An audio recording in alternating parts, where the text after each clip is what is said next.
Hey guys, and welcome back to my channel. So if you've been on my channel recently, I have just pretty much filled it up with all of my most anticipated reads of 2024. I had, I think, 30 books in total. There's so many books I am so excited to read and dive into, and more newer authors that I'm so excited to read more from. So definitely check those out if you haven't.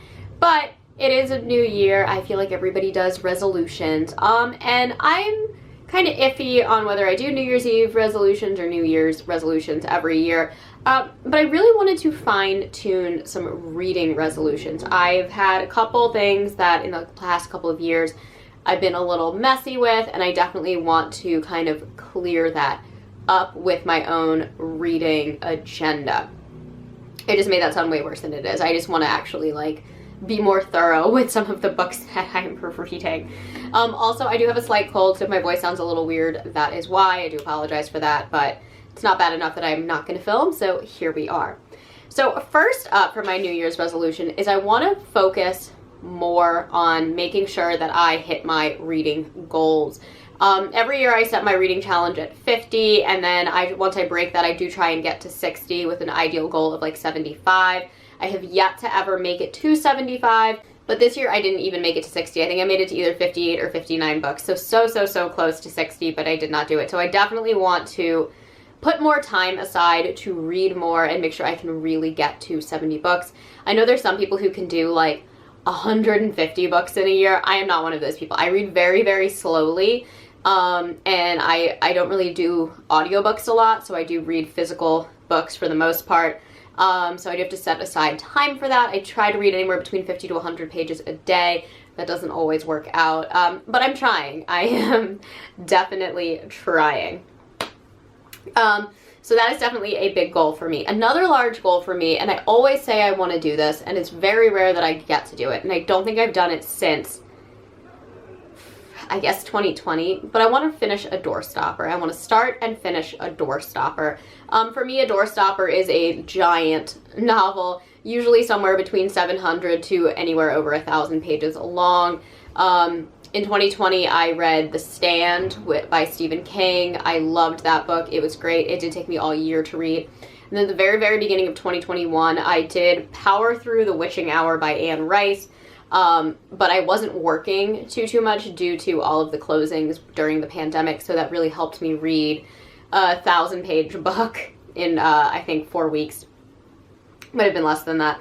I did not like that book. It's one of my most hated books on my channel, though. I'm looking right now to maybe read 11/22/63 or Needful Things, both by Stephen King. I do own those books. They've been sitting in a TBR pile that I have, staring at me for like 2 years now, being like, why haven't you read me?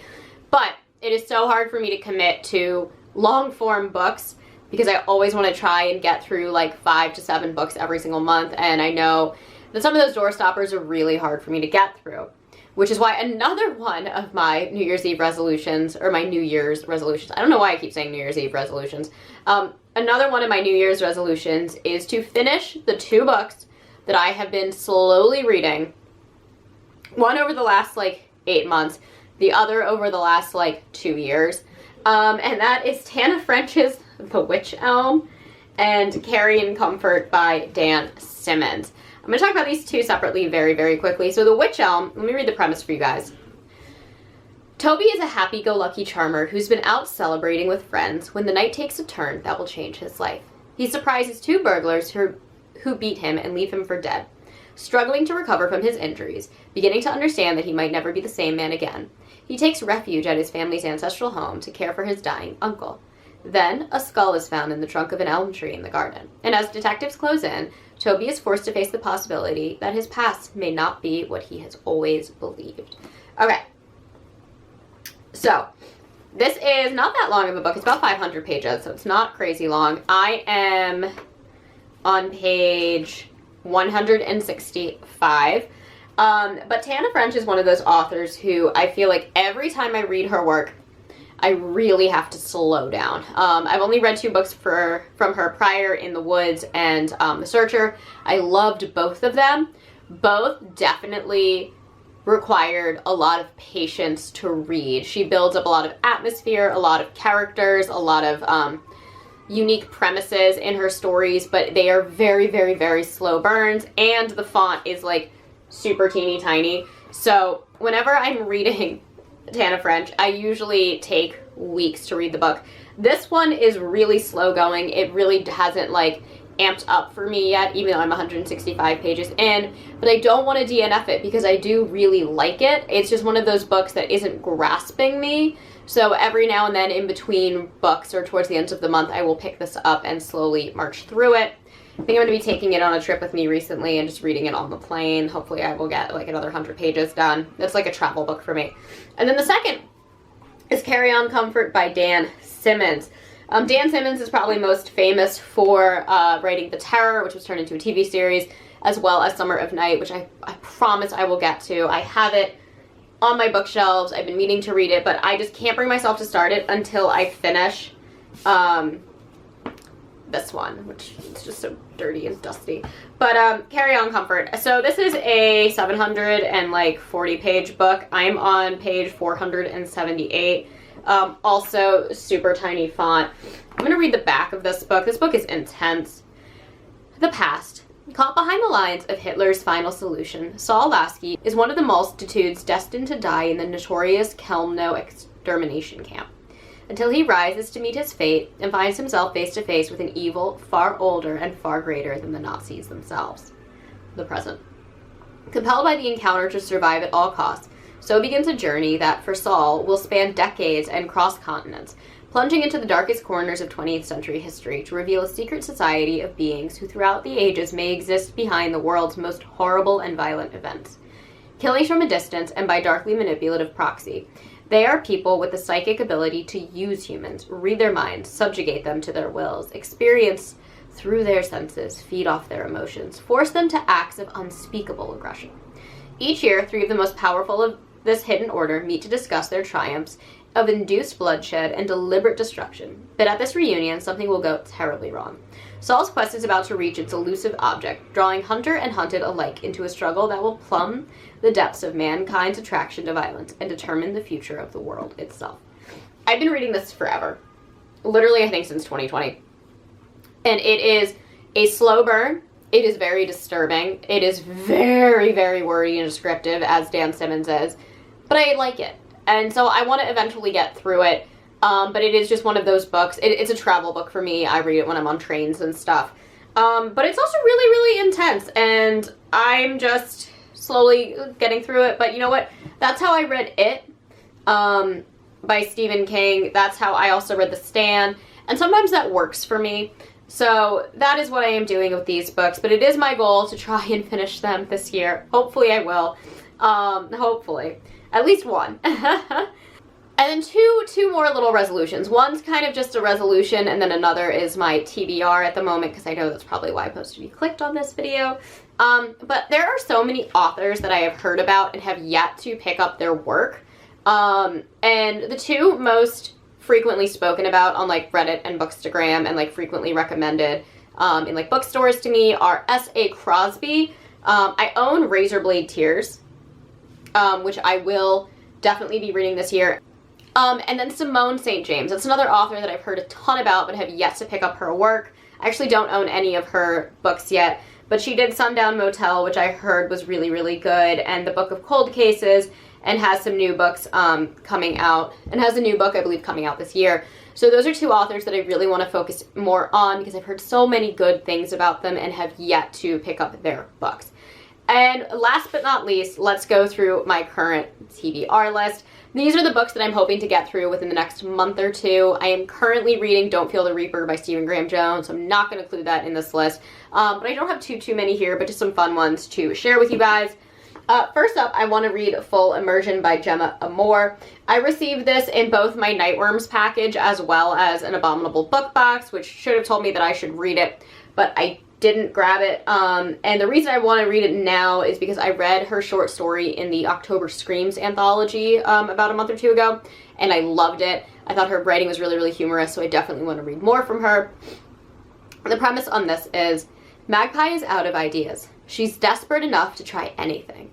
Just when she thinks her life can get no worse, she discovers herself, or rather her own dead body, partially buried in the mudbank of a river. A man stands by, a familiar stranger. What does he want? And why can't she remember getting there? Why can't she remember anything? Unbeknownst to her, two pairs of eyes watch from behind on an observation screen, in a room filled with computers and sensors. An experiment is unfolding, but is Magpie the subject or practitioner? Reality becomes a slippery concept, and beyond the glass is something worse still, a hint of an outline shaped in darkness. Magpie realizes all too soon that her journey has transformed from healing to survival. She must become the hunter rather than the hunted, with her missing memories the prey. In turn, brutal, beautiful, and absolutely terrifying, Full Immersion is the latest speculative horror from Gemma Amore. It's given Cabin in the Woods vibes and like slight Truman Show vibes, so definitely interested, especially now that I've been exposed to her writing and I know that I liked it. Next up, I have to always have some Christopher Triana, one of my favorite authors. I have this and Full Brutal both ready to finally be read. I know I need to mentally prepare for Full Brutal, so I'm grabbing X Boogeyman just because this concept seems hilarious and depraved. And it is, and I'll read the back. As Nikki Hector, the unstoppable slasher from the lunatic horror franchise, Jonathan Zane reached levels of fame once unimaginable to a young actor. On top of headlining 15 films, he premiered on MTV, had his own 976 number, and became one of the most recognizable faces of the 1980s. But that was 30 years ago. Now it's 2010, and Zane is a has-been celebrity, making his living signing autographs at fan conventions, a relic of the bygone slasher movie boom. He's broke, separated from his wife and children, lives in a crummy apartment, and hasn't landed a role in years. But when he learns the studio is remaking Lunatic, he thinks it's his chance for a comeback. But Red Max Studios isn't interested in resurrecting Zane's fame. They want the reboot to have a new face, to escape the campiness that plagued the latter films in the Lunatic series. For the studio, this is a brand new start. For Jonathan Zane, it's the last straw. Discovering the remake is being filmed at the same rafting center as the original, and his former Final Girl co-star Lola Lang is involved, Zane begins a descent into insanity. He slips into his old costume, sharpens his meat cleaver, and brings the Nikki Hector character back from the dead for one last bloodbath. That sounds very fun. Again, I'm reading Stephen Graham Jones' Don't Fear the Reaper right now, so I'm super into slashers at the moment. And this premise kind of reminds me of Robert Englund's a whole story arc when it came to, what was it, Freddy vs. Jason, where they just didn't cast him for some reason. And how cool would have that been to have him alongside Kate Hodder, and that didn't happen. I'm pretty sure that is like a slight reference to that. Obviously, Robert Englund has had a very successful career, and he's in Stranger Things. But yeah, I'm just going to leave it at that. So next up, I only have two more, guys. I don't want to make this video super long, but I have Mr. Lullaby by J.H. Markert. I read The Nightmare Man by him earlier in like mid-2023. Full cover buy. I'd never heard of the author before. Really enjoyed that book. This is definitely another cover buy for somebody who loves it as much as I do. This just like screams Georgie to me. It also kind of screams Dark, that like German Netflix show. But yeah, I had to buy this. I had to see what his follow-up is going to be, and let's read the inside flap. The small town of Heron's Reach has seen its fair share of the macabre, especially inside the decrepit old train tunnel around which the town was built. After a young boy, Sully Dupree, is injured in the abandoned tunnel and left in a coma, the townspeople are determined to wall it up. Deputy Sheriff Beth Gardner is reluctant to buy into the superstitions until she finds two corpses at the tunnel's entrance, each left with strange calling cards inscribed with old lullabies. Soon after, Sully Dupree briefly awakens from his coma. Before falling back into his slumber, Sully manages to give his older brother a message. Sully's mind, since the accident, has been imprisoned on the other side of the tunnel in La La Land, a grotesque and unfamiliar world inhabited by evil mythical creatures of sleep. Sully is trapped there with hundreds of other coma patients, all desperately fighting to keep the evils of the dream world from escaping into the waking world. Elsewhere, a man troubled by his painful youth has for years been hearing a voice in his head he calls Mr. Lullaby. And he has finally started to act on what that voice is telling him, to kill any coma patient he can find, quickly. Something is waking up in the tunnel. Something is trying to get through. And Mr. Lullaby is coming. Ooh, very excited for this. I like how J.H. Markert is able to blend kind of like crime mystery thriller with supernatural. Very excited to see what he does with this one, because I did, again, really enjoy The Nightmare Man. I thought it was interesting, and I like that they're kind of both like in the dream world, like The Nightmare Man, Mr. Lullaby, very similar, but very totally different concepts. And then last but not least, The Paleontologist by Luc Dumas. I did just get this in a recent Nightworms video, so the premise is probably fresh in some people's minds, but I'm going to read it anyway just in case you haven't. Curator of paleontology, Dr. Simon Neely never expected to return to his Pennsylvania hometown, let alone the Hawthorne Museum of Natural History. He was just a boy when his 6-year-old sister Morgan was abducted from the museum under his watch, and the guilt has haunted Simon ever since. After a recent breakup and the death of the aunt who raised him, Simon feels drawn back to the place where Morgan vanished in search of the bones they never found. But from the moment he arrives, things aren't what he expected. The Hawthorne is a crumbling ruin, still closed amid the ongoing pandemic and plummeting toward financial catastrophe. Worse, Simon begins seeing and hearing things he can't explain. Strange animal sounds, bloody footprints that no living creature could have left, a prehistoric killer looming in the shadows of the museum. Terrified he's losing his grip on reality, Simon turns to the handwritten research diaries of his predecessor and uncovers a blood-soaked mystery 150 million years in the making that could be the answer to everything. So this sounds really fun. I definitely said this when I picked up, when I first unboxed my Nightworms package. I love dinosaurs. I really, really do. So I'm very, very excited to read dinosaur horror. I haven't read that to the best of my knowledge, so I feel like this could be really, really fun. So yeah, these are the books that I am hoping to get to very, very soon. Like I said, I'm really enjoying Don't Fear the Reaper. So hoping January is going to have a good month. My first read of January, though, was, I think, a 2-star read, so hoping Don't Fear the Reaper like tips the scales a bit, but we will see. Anyways, thank you guys so much for watching. As always, I try to post every Monday and Thursday, sometimes on Saturdays, and if you enjoy these videos, please hit the like and subscribe buttons down below, and I will catch you on the next one. Mwah.